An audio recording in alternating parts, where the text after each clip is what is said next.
It's the SKOR North Twins Show. Baseball! State of the Twins Monday here on the SKOR North Twins Show. Judd's at the Vikings practice facility. Declan's got his Purple Daily Victory Monday hoodie on here. And for the Twins, they won on Sunday. The Twins did win yesterday. 9-2 over the Cincinnati Reds. You know, I might need to pour a cold one here, Judd, before we talk about this baseball team. Where would you recommend anyone goes for an adult beverage? Well, if we're talking about the official beer of the Sports Dad, we're talking about Padres Brewing, and their beer is fantastic. A local craft brewery recreating Irish and UK classics as well as some delicious craft beers. Pat and his crew there are doing a great job. Now, you can go get a beer there. They are in the old Lando Nod factory at the corner of Broadway and Central Avenues Northeast. But if you want to enjoy a great red or a great lager at home, guess what? Their beer available in more than 80 liquor stores in the metro. Just a delicious beer, a fantastic beer, a beer that makes the Sports Dad happy and will make you happy as well. Find them on Facebook or Instagram or their website, Padres.com, or as Phil says, Porgs. But I was told by Pat, I can pronounce it any way I want. I feel like a lager's my leadoff hitter in a beer. It's a great leadoff hitter. I think a lager's my leadoff hitter. Depends on the day, right? Set the table. Get on. A lager or a Pilsner. Yeah, and it's also a great sports beer because it's like you know you definitely want some beers, but you want to be very attentive to the game. Yeah. There's definitely Sports Dad rankings on when you drink what, but for the most part, I completely agree with you, Declan. Yeah. So let's get into the nitty gritty here. The Twins have a 79-70 record. They are third place in the American League Central, 6.5 games behind Cleveland, who they start a series with tonight. The Twins rank 11th in runs scored per game, 18th in runs allowed per game. They still have a 74% chance to make the playoffs. We'll talk more about that in a second. And a 4% chance to win the World Series, according to Baseball Reference. Seems a little high based on the way they've been playing lately. The wild card race, unless you think they can like sweep Cleveland and make up 6.5 games in the last 2 weeks and climb Kansas City, it's really about fending off the teams beneath you in the wild card race. So right now, the Twins, after yesterday, are 2.5 up on both the Tigers and the Mariners, 4.5 up on the Red Sox, who they play again. But you're just clinging to the bottom wild card spot. 2 weeks left, trying to hold off these two teams. The Mariners have won 3 games in a row. Tigers have won 7 of their last 10. So Twins vibes are blank right now. We'll start there, Dex. Bleak. And bleak in the fact of, and I have a favorite thing that I think is worth celebrating or worth talking about, but they're still bleak. You went 3-3 on a homestand against the Angels and Reds, and the Reds are a little more plucky. Actually, I'm excited about them. For them going forward in 2025 and beyond, but the Angels are terrible. For you not to go 4-2 on this homestand is a disappointment. Like 3-3 on this homestand is a disappointment. And even though there's some good news with guys coming back now, Buck and Correa, it was a bleak result. And yes, you had the tiebreaker over Detroit, Seattle, so that does come into play here if things really do get wonky at the last day of the season. But you still have to take care of business now against Boston, which is big. A sweep against Cleveland still puts you, 2.5 games back, but then you still need more help with a week of games left. So, yeah, they're bleak right now, man. They're really bleak. Just for some context, too, because I went to the Twins-Reds games on Friday and Saturday. Didn't realize this until I got there. Cincinnati, I believe, is without 4 of their 5 starters. Hunter Green is out. Yeah. So they had one starter who had been in the rotation for the majority of the season. So that makes it worse. I would say that the vibes are mixed, and I'll explain. Mixed as in mixed messages. So let's go through the life and times of the Twins and Rocco Baldelli in the past week plus. A week ago Sunday, so not yesterday, but a week before that, the Twins get swept by Kansas City. And Rocco melts down on his team, gives them what we like to call a tongue lashing and calls them, I think, to their face and then in a brief statement to the press, unprofessional. Oof. Then they lose on Friday. All right, not a great loss, but they lost. And get drilled on Saturday. Embarrassing performance by everybody. Correa and Buxton are back, right? So you're trying to tell the fans, we got these two guys back. And it was so bad after a 9-run fourth by the Reds that both players were removed. And I agreed with it. There was no reason for them to continue playing. Now, here's what gets me. Post-game, Rocco, very calm, cool, because you can't blow up twice. But he talks about, we just need to relax, play loose. Dude, a week ago, you called these guys unprofessional. And now you're telling me, and I tried to press him. He's very good at this. I tried to press him a bit on, like, this has been a month now. Like you're not in a slump. You just stink for a month. And he's like, well, you go through bad months and we just need to play loose. Okay, if that's the case, then why, when they got beat in Kansas City, did you call them unprofessional when here is the truth, guys? All right? Correa has been out, or was out, from July 12th to Saturday. Buxton was out. These guys, I really believe that the team that played in KC, while they didn't play well, that's not your team, and they are trying their best, and you're going to drill them when you yourself are making questionable moves, by the way, with pitching, and your management got these guys zero help. In fact, they got you a negative player at the deadline. And here's the interesting thing post-game the last 2 days. I didn't go on Sunday, but I saw a quote. First of all, Rocco, post-game Saturday, talked about professional at-bats. We need to have more professional at-bats. Declan's best friend, Royce Lewis, was asked about that and essentially said, well, so was my fluke double, which went off Steer's glove. It should have been an error, but it was called a hit. He's like, was that unprofessional because it's fluky? Like, what's unprofessional? In other words, is that unprofessional? I got on second base. But here's the quote from Ryan Jeffers post-game I thought was the most intriguing, because his point was, I don't think we're uptight. We just have not been playing well. But that doesn't mean we're all tense. It's mixed messages. I don't think that these guys know what the hell the people that run the team expect or want. And I don't believe that you can drill the team on Sunday and say, you guys suck, unless and a week after that say, you just got to loosen up, boys. Mixed messages. That's how that clubhouse felt. I would say I have thoughts on the things Judd said, but they'll sort of flesh out throughout the episode. I would say Twins vibes are what's a tumbleweed. I'm going to say Twins vibes are tumbleweedy. And I mean, tumbleweeds were blowing through Target Field yesterday based on the announced and the visual evidence attendance. So they announced 22,000 at that game.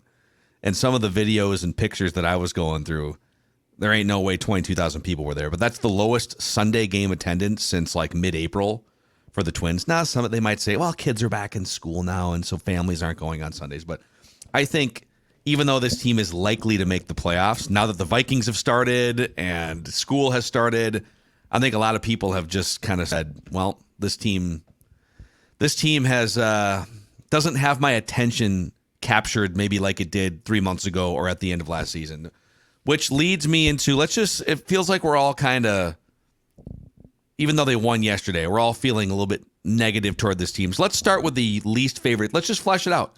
Your least favorite thing right now with this team, and we'll do the favorite thing at the end. So least favorite thing, these rookie starters in the back end are running out of gas. We're running on E here. Speaking of guys, two of these guys in the show that love to drive on E, we're driving on E with 60% of this rotation.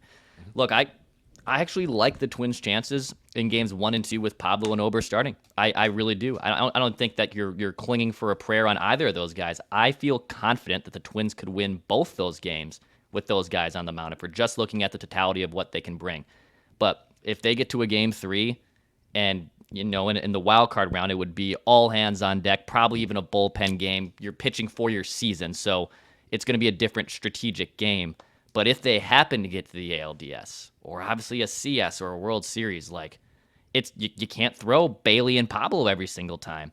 And for them not to address their pitching, and look, I think if you're just looking at what Festa, Simeon, a little bit of Zebby Matthews too have brought to this team, it's been a success. I mean, they got called up here, they were thrown into it, and I do think they have swam. But the problem is this is a distance marathon type of swim, and you put two guys in here that have never done it before, and you're telling them to be anchors. So the back end of this rotation is what scares me, just going forward, because I don't know if you had the pitching to really sustain a long series type win. Yeah, and Sim is gassed out. Like, he's out of gas. He's sputtering on the side of the road. These are like easy to foresee, though, right? Like, well, okay, yeah. Like if they haven't pitched meaningful innings into September in their career at a certain number of innings, right? Hope is not a strategy. You almost have to plan for guys like that to fade in August and September. And if they don't, awesome, cool. He's still going strong, but have a plan in place and have guys that go. If you have 5 or 6 viable starting pitchers going into a season, you're screwed, because 2 or 3 of them are going to hit the injured list or run out of gas or something. And the Twins went in with like 4 reliable starting pitchers to start the season. Yeah. So my least favorite thing with ease is a complete lack of accountability from those who should be accountable at Target Field. This was. So we're yelling at the players. You got to be more professional. Then you're telling them, relax. But you know what they're not doing? Rocco and the boys, they're not looking in that good old mirror in the bathroom. And they have put this team, they have done so many things wrong. First of all, I am so sick of hearing they tried to get a starter at the deadline, but the prices for all these aces were too high. Well, you know what? They were. That doesn't mean you can't get another arm. And yeah, Joe Ryan got hurt. That's unfortunate, but you have to prepare for things. Like, you have to go through the emergency book on the plane before it takes off. God willing, your plane doesn't crash. But if it starts to go down, you need to be prepared. The Twins weren't prepared. I could go on. Louis Varland has been screwed with so much now. He's a mess. He's damn near unpitchable. He came in after Sim, and I think he got an out on Saturday, you guys, and then it was bang, bang, bang, bang, bang, bang, bang. He is a complete mess. Because as everybody said, you know what? He might not want to be moved to the bullpen early, but that's going to make the most sense, especially when you go get that other starter who's going to help you. The bullpen's a mess. The back end's fine, but the back end, you can't pitch when you're down 9-3 or 9-1. The lack of accountability from Falvey, the front office, and Baldelli is driving me crazy. It's almost like they think, well, we've done what we can do. Now we're gonna tell them. It is, I think, a complete recipe for what has happened. In some ways, I think that this whole thing is a self-fulfilling prophecy of being unprepared and not being willing to look at yourself. See, I think, all right, my least favorite thing is the commentary surrounding what's happening with this team. And I'm going to bring Judd to the forefront. Judd's level of vitriol toward this organization is like a 10. I'll call it like a 9. You are, and the fact that you're still going to games and just seething on a Friday night, Twins and Reds, and just, do you? Yeah, I love baseball when it's played correctly. I feel like you're ambulance chasing this team right now, and that's fine. And I think you should. Well, yeah, do whatever makes you happy on a Friday or Saturday. Mm-hmm. Here's how I have approached this team. They lost probably 15 to 17 wins above replacement. Well, I guess if you prorate it, call it like 10 wins above replacement with Carlos Correa, Byron Buxton, and Joe Ryan hitting the injured list. Those are 3 of your 5 most important best players. Your number 2 starter, maybe even your number 1 starter at the time he went down, one of the best center fielders in baseball per game, one of the best shortstops in baseball per game. On top of it, ownership announced back 10 months ago they were cutting a huge chunk of payroll. Like, that is, to me, that is still like culprit number 1, going from $155 million in payroll into the 120s. You're going to lose depth. You're going to lose Sonny Gray. You're not going to have, if guys get hurt, you're not going to have as talented of players or as much freedom to go get players before the trade deadline. So ownership made a conscious decision 10 months ago, 11 months ago. This team is going to be thinner and lesser than it was in 2023. Okay, well, I mean, if you guys are saying that out loud in November of 2023, then like, I guess our expectations should reflect that. And then when you get into the season and 3 of your most important best players are just out for huge chunks or for the season, that's how you go from an 87 to 88 win caliber team to like a 74 win caliber team. They're playing, since these injuries, they're playing like a 74 win team basically with the eye test. And because they scaled back on resources consciously, willingly, strategically, they don't have the horses to put guys in place. Like they're putting replacement level players in, or worse in some cases, to fill these shoes. So, I mean, what we do with all of that, like everything I just said, I feel like is a universal truth. And whatever we do with that information and wherever we direct our vitriol, are there things Rocco can do better? Yes. Are there things the front office can do better, even though they were told, hey, we're scaling this thing back by $30 million? Yes.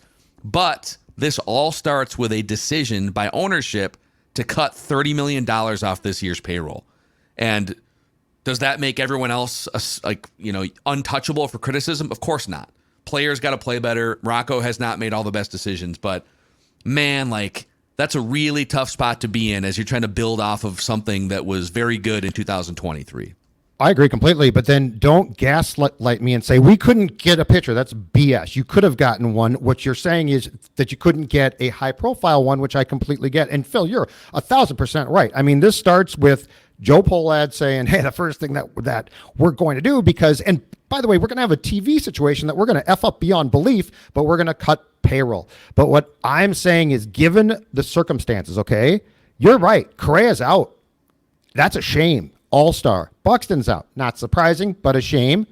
But then you're going to tell a group of players that they're when they're at their most fragile, that they're unprofessional, and then a week after you're going to pivot. I mean, that's bad parenting right there. The Twins, the problem is management has compounded the mistakes of ownership, and you don't blame the players for that. Varland has been put into, like, he is a mess now. That's the Twins' fault. He should have been a reliever from day one. But that's what I'm saying. Like what you're saying is, okay, Joe Pohlad said, all right, Derek, Rocco, Thad, boys, play within the margins, which is very difficult. I will fully acknowledge that. You got to color within the margins. And these guys have exasperated the problem by coloring all over the damn book. Like, that's the thing, is this thing is a complete mess as far as I'm concerned, but I agree with you completely. This starts with you basically lost Sonny Gray. And you did, and as Patrick has talked about, you made no attempt to replace him with anybody. So I do not disagree with you one bit. But what I am saying is I am seeing the mistakes being compounded by people who I don't think are taking any bit, at least publicly, of ownership for that. And then it really frustrates me when the manager dumps on this group of players without three of its best guys, and blames them and then tells them, we'll correct this. And you can see why I believe that there is some consternation in the clubhouse about guys saying, hold on a second, we're to blame, because they're not solely to blame. I think if you go back to August 17th, when clearly this is going to be a benchmark, bookmark part of this season, if it indeed ends the like it could end, the Twins were 17 games over 500 at that point, and were were exceeding expectations given everything of the BS we just talked about going in to the season. That includes the payroll comments, the TV situations. You were still a month into the Correa injury, and you were 17 games over 500. It was a new watermark.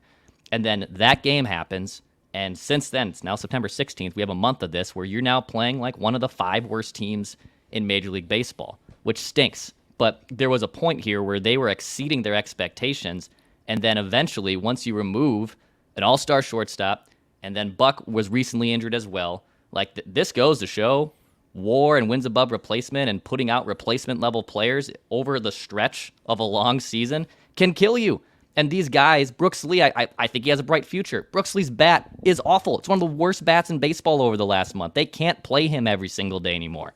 So I think they exceeded expectations, and then they realized, oh, we're running out of gas. And from a player side of things, that's really frustrating because even after the Correa injury, you still had 2.5 weeks to buy and add at this deadline, and you refused to do it. You know, it's the crazy thing is, through all the details and like in the weeds, if you go back up to 30,000 feet, they are exactly where they probably should be.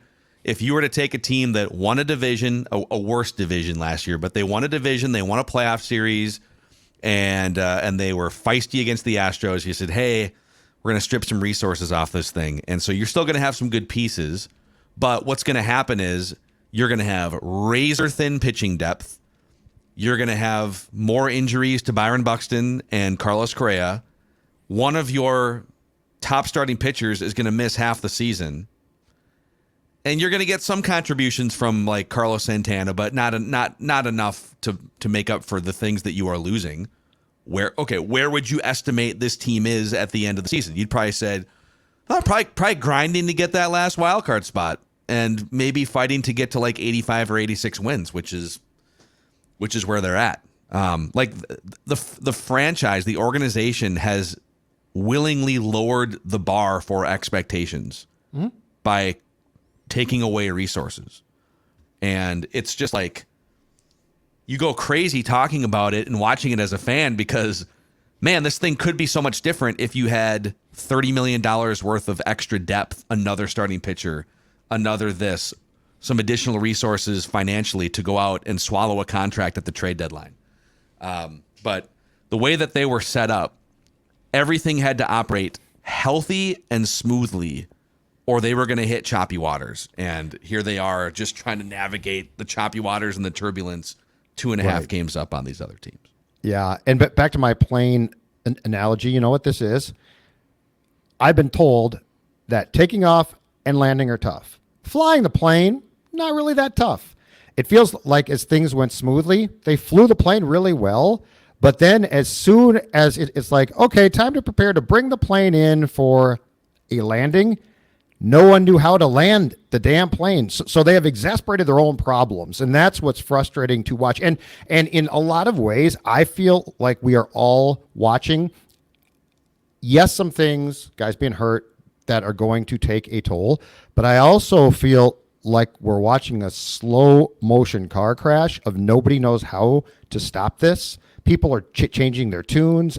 I don't know if Dex agrees, but it feels to me like guys in the clubhouse, rightfully so, are frustrated because they don't know what to think now. It's like this is a very sensitive time. You need a guy like Kevin O'Connell right now, right? To come in and say, it's going to be fine. I got you. Yeah, it sucks, but we're going to do our best. And instead it feels like, okay, what's today's theme?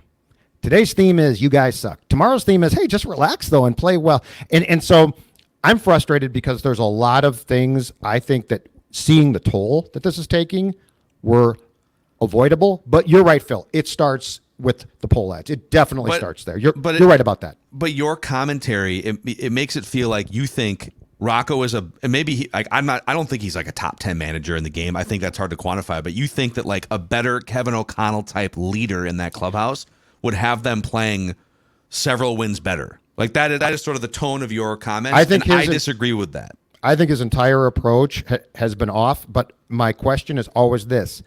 Is he doing what he believes is best, or is he doing what he's told is best? So I am not. So look, the front office is as much to blame as well.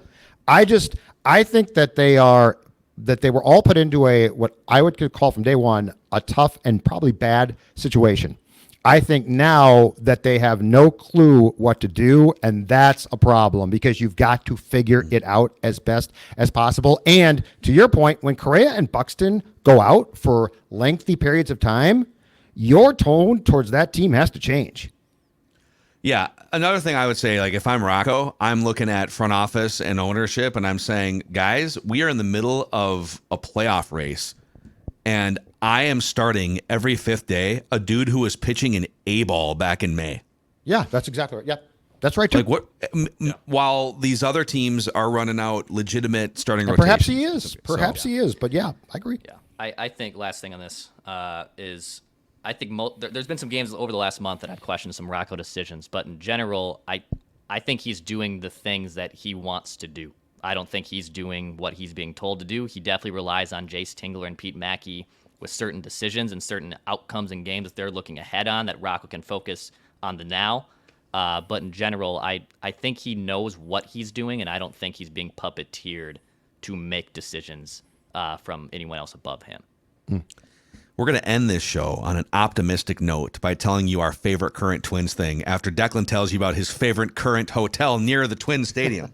Yeah, speaking of looking ahead at good things, how about the Element Hotel? Okay, that's a good thing to look forward to. You can see Target Field from there. For goodness sakes. They have great accommodations. They have free Wi-Fi. They have a fitness center. They have a business center. They have snacks, which is my biggest thing of a hotel. You can go to scorenorth.com/element, 15% off. Maybe when the Twins are here for an ALDS, you can stay there. You can make a staycation out of it. You're coming out of town, you can do that as well. Or, if the Timberwolves are maybe coming back to town and you want to see a Wolves game, you could also stay at Element Hotel too. There's a lot of good reasons to stay at the Element Hotel. scorenorth.com /element for 15% off. Amen. Okay. Baseball. Let's end this episode with a smile, some Twins positivity. What is your current favorite Twins thing?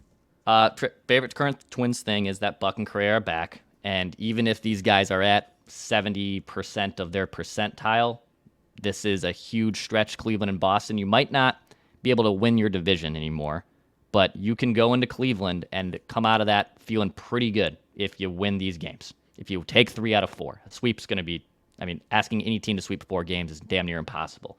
But I think the vibes, we're talking about the vibes being at an all-time low, and certainly they're not going to be favored in all of these games. But if they take 3 of 4 against a Cleveland team, that's going to wake those guys up, and they're going to be walking around a little bit better. So the opportunity to play the team that's probably going to win your division, and can you shut them up a little bit, and can you play better baseball for the sake of your morale? I like the outcome, the theory of that. That's my favorite thing. Mine occurred late in the game on Saturday night when Kyle Farmer came in to pitch. And he leaves, if you look at the box score, is the only Twins pitcher on Saturday who did not give up a run, and he got a standing ovation from that crowd. That was mine. Kyle Farmer just lobbing that slop up there, Culture a few guy. knuckleballs, Culture just having fun. Like he's the last one sort of trying to get this thing back, right? He's trying to get the guys jazzed up. Didn't give up a run. Only Twins pitcher not to. Standing ovation. Tipped his cap. That was my favorite thing. Man, he's the keeper of the sausage. He's the position player coming in. Is the to get sausage some gone outs. again? Because I think I might be in trouble here with my write that down. I don't know. I don't know. It's probably with them in Cleveland. Okay. I bet it's Okay. with them in Cleveland. Yeah. Do they have to travel it in a hazmat suit just to keep it It's already in one, away right? from flight It's attendants? in a and big stuff? bag. When they did that in Washington, I think like Mike Herman had to arrange, first class seats for that sausage on a Delta seatbelt One flight on. from Mike loved MSP to Dulles Airport. He had a couple more knocks yesterday. I think Carlos Santana just continues to be the steady positive thing for this team. So he is having, by wins above replacement, by far his best season since 2019. And that was his only All-Star season when he was with Cleveland. He had one All-Star appearance in his career. This is also the second best wins above replacement season that he's had since 2017. So he's been great defensively. He's been steady as a bat in that lineup. And from where he was after like the first 3 weeks where you thought, oh boy, this is a 38-year-old. I want him gone. I know you were. I wanted him gone. Angry at him. Now I apologize.